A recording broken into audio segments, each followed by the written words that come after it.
Good morning and welcome to Diva's Two Cents. My name is Diva Mejias, and I make complicated matters, I take them and I make them very simple for the everyday masses. So today I am so pleased to announce to you that, as you know, we air every Friday at 4 p.m. Central Time. So if you're going to be looking at this on Friday, you may see a recording. Just put down that you saw a replay, okay? I just need to know who's looking at it live and who's looking at it from a replay. So if you like this information and it resonates with you, will you please share it and like it? Go to the YouTube channel and like it as well. Subscribe. There's people out there that you know that can need to hear this information that we put out every week. Okay. So today I am so pleased to announce that I have a leadership expert with us today that I want you to listen to because she is a Forbes bestseller, by the way, a Wall Street Journal bestseller. She's an author, she's a coach, she's the creator of C.H.A.I.R, and she'll explain what that leadership model is all about, okay? And she's the founder of the 21st Century Leadership Institute. Please help me, join me in greeting Cicely Simpson. Hey, how are you? Great to be with you. Oh my goodness, you look so great. I am so pleased that you have honored us today. The pleasure's all mine, I assure you. Okay, but you know, I was looking at all of these shows that you've been on, and I'm like, oh my goodness, she has been on CNN, CBS, ABC, Fox, she's Forbes, Bloomberg. I mean, holy cow, what don't you do? Can you please tell me and explain to our audience what this C.H.A.I.R leadership model is all about? Because I happen to have a copy of your book right here. So talk to us. I'm so glad. Yeah, absolutely. And look, those media outlets, I have been very fortunate and blessed to have been on many of those over the years as this C.H.A.I.R leadership developed. C.H.A.I.R leadership is based on a quote: "If they don't give you a seat at the table, bring a folding chair." And that quote is by the first African-American Congresswoman, Shirley Chisholm, who, as some may or may not know, not only was she the first African-American Congresswoman, she was also the first woman who ran for president in the 70s. Like, she did stuff like that when it wasn't cool, it wasn't popular. And so this idea of pull up your chair is really, don't wait to be invited to the table. Pull up your chair and make your voice heard. And so that's based on my 20 plus years of working with 4 U.S. presidents, many foreign leaders, and a lot of CEOs around the country, of how I learned this pull up your chair mentality and the lessons and strategies that make up that word chair. There's 5 of them, and you're right, we can get into those, but that's the idea behind this pull up your chair. So many of us, as you all know, kind of, we're waiting, we're timid, what are we doing? And it's like, no. It's the idea of self-leadership is it's all on you. Every choice, every decision, pull up your chair. That's all right here. Well, that book, that book resonates with me because, and that term resonates with me because I'm a baby boomer. And I know that you go from boomers to zoomers, or you hit all spectrums, right, with your clients. But as a baby boomer, when I worked at United Parcel Service, back in the 80s, there were few females. And it was all male. So when I went into the room, very few of them would get up, or very few of them would even get a chair or even tell me where the chair was. So I get it. I would sometimes pull my own chair and, squeeze in there into the conversation. That's right. Wow. So I know that you have been working many years. Is it Washington? Is that where you're at? Yes, okay, in DC. Absolutely. Okay, so you work with politicians, you work with, who's your target audience? Well, my target audience for my leadership, quite frankly, is anyone who wants to better understand not only their leadership capabilities in terms of their self-leadership, but also how do you lead, motivate, and inspire others. So to your point, I have a new program that I'm developing, From Boomers to Zoomers. How do you motivate, lead, communicate effectively across multiple and multi-generational workforce, right? So we coach everybody from individuals to teams and to organizations, and really try to help them really address their leadership potential. And we always say their leadership success is really, really our business. And so that's what we're here to do. And that's who we're here to serve. Oh my goodness. Well, I was listening to one of my coaches. I'm a Main Street certified tax advisor under Mark Mm-hmm. Kohler, and Mm-hmm. he was talking to us about hearing John Maxwell speak the other day, and he said that a person asked him that a person went up to him and said, "Hey, John, I would like to do what you're doing." Right? And a lot of times they come up to us and they say, "We would like to do what you're doing." And it was brilliant how he responded, because he responded, "In order to do what I'm doing, you had to do the did. You have to do what I did in order to get to what I'm doing." So Yeah. listening to that, hearing that, and understanding where you're coming from, how do you even, how does a person even know to call you and say, "Oh, Ms. Simpson, I want to join the Leadership Institute," or "I want to know more about the model that you have created"? Yeah, no, it's a great question. Exactly right. Some of us don't know that, how do you do this? Can I work with you? How do we find you? You're all those questions all the time, and me to speak at their events. That's how most of them kind of discover shared leadership. Obviously, LinkedIn, Instagram, all the social media pieces. But, Diva, you're hitting on something that was really important to me in my career as I, kind of climbed the ranks in politics and business, and really the intersection of those two, which is you don't know what you don't know, so you have to ask. I used to ask for a coach when I worked in corporate America. I was Mm-hmm. like, I don't know what I don't know. So who can help me do that? So sometimes this idea of kind of pulling up your chairs, raising your hand and asking the question. And people find me that way as well, because they'll say, "Oh, well, I think I know somebody who can help," or, a lot of referrals. I get a lot of referrals of people that I work with. Again, organizations, teams, and individuals who kind of say, "Oh, I got somebody that you can work with." So it's really an all of the above in terms of how folks find me, how we work together. That's really kind of how it comes about. But sometimes it's just as simple as asking the question, "Hey, I need, or I want, or, how do I explore?" And be as simple as that. Well, we hear a lot about coaching and coaches. Hmm.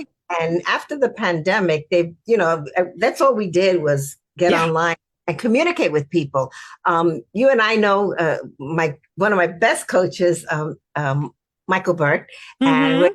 yes, everybody needs a coach in life, and I do truly believe, because he has really a coach kind of unpeels the layers of who you really are, which is what Yeah. I believe he has done. I mean, I think he's created a monster, I guess, in me, but he's kind of opened up, and I think that people don't realize what they need, because That's true.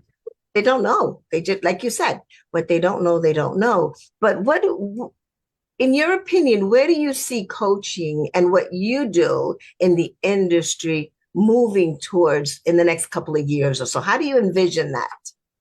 Yeah, to your point, and I think you said it well. A lot of folks started coaching and kind of decided they wanted to do this, after the pandemic, or actually during the pandemic. But if you notice some of the trends, folks who thought, "Oh, I'm going to do this," have kind of fallen off by the wayside, because, as you well know, this is not easy. And I tell it, and I've been an entrepreneur for years. So I have two companies. One is a lobbying consulting firm, but then I also have our leadership development company. And I tell people, if you want to know what you're made of, become an entrepreneur. It will teach you things about yourself you never knew existed, and it's going to really uncover some pieces about yourself that are probably a little uncomfortable. And so that's where I think this is going. If you're not in this for the long haul, and if you're not truly dedicated to making an impact in other people's lives, because that's really what coaching is all about. Whether you're the kid who's playing softball and you've got the coach there who's really trying to make you better, or, someone in your career like us, or a leader who wants leadership coaching like us, then regardless of, kind of where you are on that spectrum, coaches have to be in this to make an impact.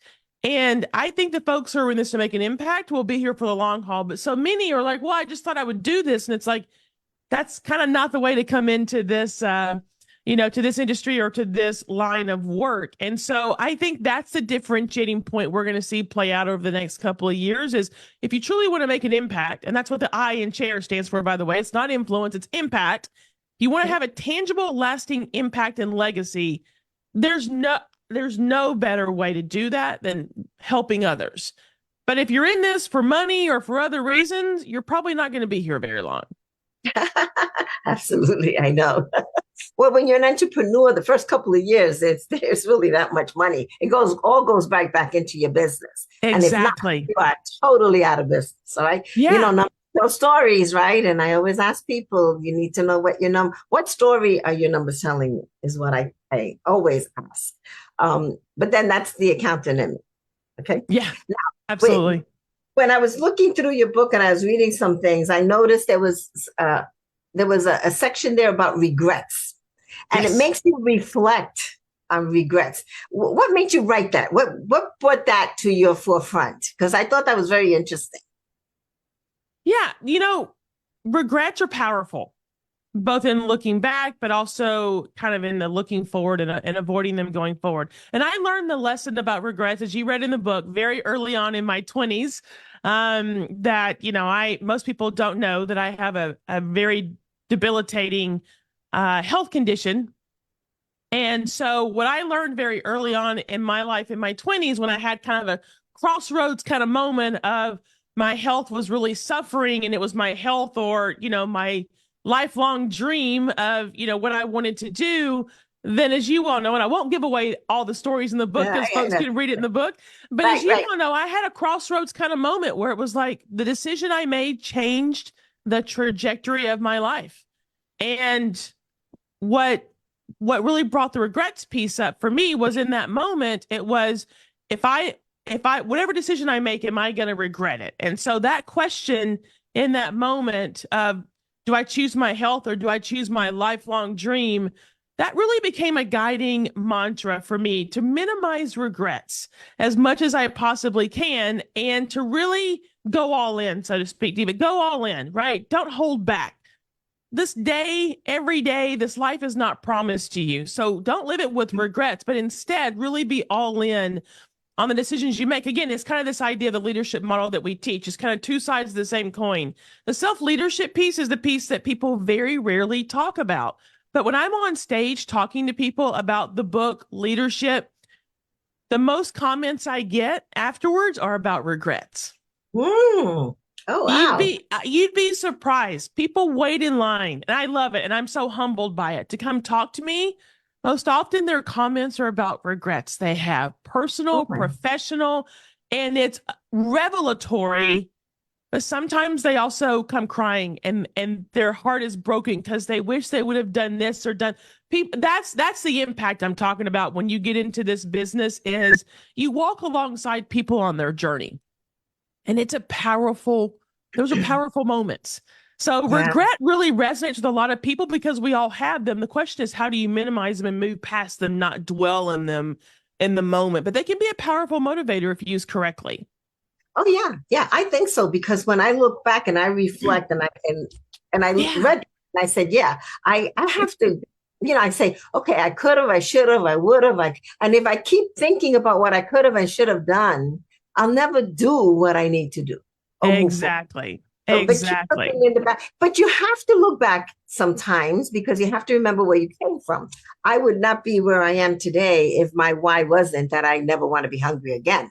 So, that it has to be something that's strong in you, something powerful in you, that prey drive to pursue, that you want to go out there and get what it is. But, excuse me, but the word regret, when I think of regrets, I say, okay, it's not a regret. It's just I learned something of how to do something. Absolutely. Or how I want to do it differently, or how I should do it differently. Am I self-analyzing? No, you're right. You're exactly right. Or... Yeah, I call those windshield moments, right? The windshield is always bigger than the rear view mirror, but the rear view mirror plays a role. You got to look back. You got to know, to your point, you got to know where you've been to know where you're going. And if the windshield is bigger than the rear view mirror for a reason, it's necessary to look back to inform how you move forward. Absolutely. Oh my goodness. Yeah. Well, real quickly before, I mean, I don't want to forget before we end, but can you tell the audience here, how do they get a hold of you? And how can they buy your book? And just give us all so that we can put it all in the chat. Well, absolutely. First of all, you can find me on LinkedIn, Cicely Simpson. You can find me on Instagram, Cicely Simpson, or just go to my website, CicelySimpson.com. As you have, and you held it up, you have an autographed copy of the book. You can only get that if you go to my website and order it directly from me. If you get it off Amazon, which you certainly can do, or Barnes and Noble, you can certainly do that. You don't get the autographed copy. So if you go to my website, you can find out more about C.H.A.I.R that we've kind of talked about a little bit this morning. You can find the book, and you can find all, what we're up to these days. Oh, that's wonderful. Please, guys, I want you to really pay attention.